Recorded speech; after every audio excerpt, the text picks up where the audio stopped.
नमस्कार शेतकरी बांधवांनो, मी विनायक देवरे. आपण 2 दिवसापूर्वी शेवग्याला बुरशीनाशकाची फवारणी करून घेतली आहे. फवारणीसाठी आपण रोडोमिल हे बुरशीनाशक वापरलेले आहे. ते 1 लिटर पाण्यासाठी 2 ग्रॅम याप्रमाणे आपण घेतलेले आहे.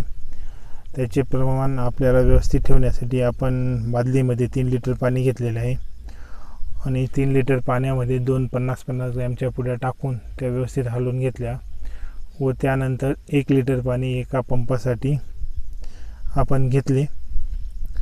म्हणजे ते आपले प्रमाण आपल्याला मेंटेन करता आले.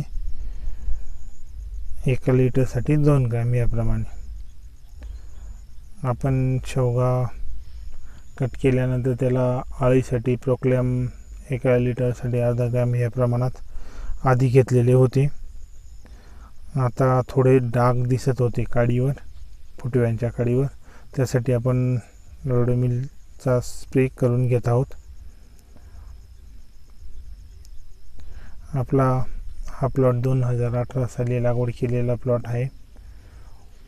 आपण दरवर्षी याप्रमाणे 1 जुलैच्या आसपास कट घेऊन त्याचे कामाला सुरुवात आपण करत असतो.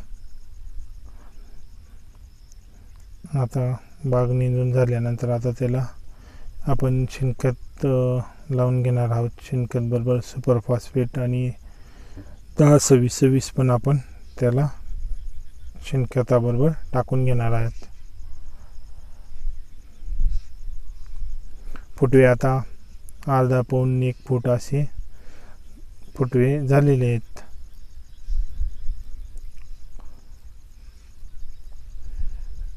व्हिडिओतली माहिती तुम्हाला कशी वाटते जरूर कळवा. धन्यवाद.